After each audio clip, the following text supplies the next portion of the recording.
countless voices share their perspectives on this past weekend's events, I feel a deep need to share my own reflection.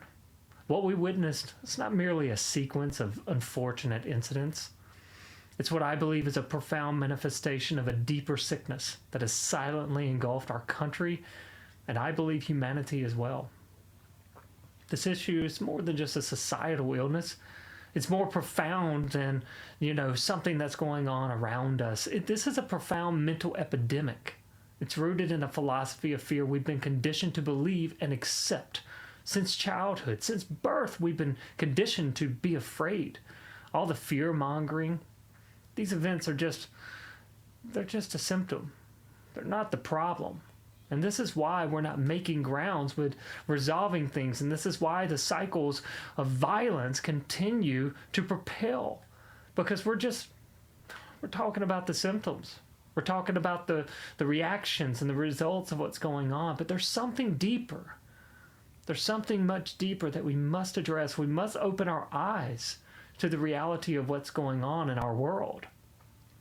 We're sick because we're hurting, because we're engulfed in fear, shame about that fear.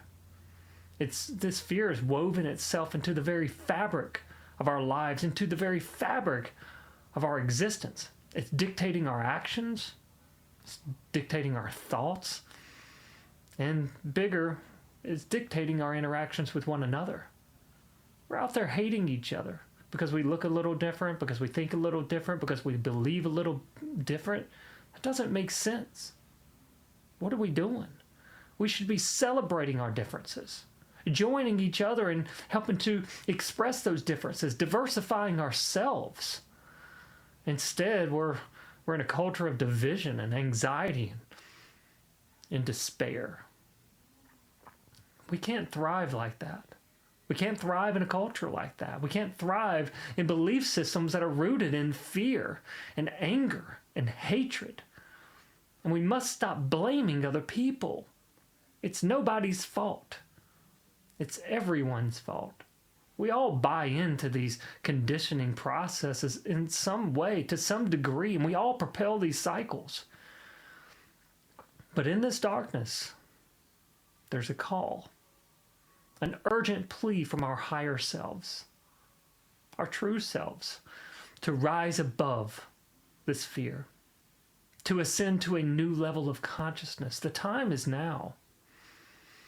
A time where we can celebrate our differences, join each other in the expression of our uniqueness, and love one another. This isn't merely just a call to action. It's a call to transformation. We're being beckoned to embrace love, understanding, and compassion as the guiding principles of our lives. To heal this deeper sickness, we must start with ourselves. We must look inward. We're so often trying to change the things around us that we don't like or don't agree with.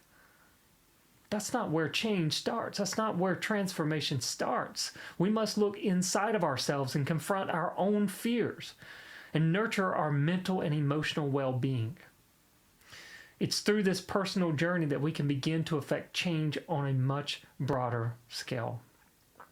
By fostering a culture of mental health awareness and support, and supporting each other, we can create a ripple effect that touches every corner of our society, not just ourselves, but for the generations that are to come. Our children and our children's children, they're looking to us for the answers. They're looking for us to teach them, to guide them, to show them the way, to show them a better way. Not to repeat history, but to make it better.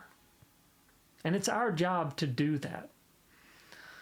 So let us use this moment as a catalyst for profound change and transformation. Let us rise to this challenge, set before us by our higher selves, and work towards a future where fear no longer dictates our lives. And I think together that we can cultivate a world rooted in love and empathy and mutual respect and acceptance, a world where every individual can thrive. A world where we don't have to worry about being rejected or hated because we have a difference of opinion. A world where having a difference of opinion is celebrated. It's embraced. This is our moment to transform not only our own lives, but I believe the very essence of humanity. Let us answer this call with courage, with conviction, and let us rise to a new level together.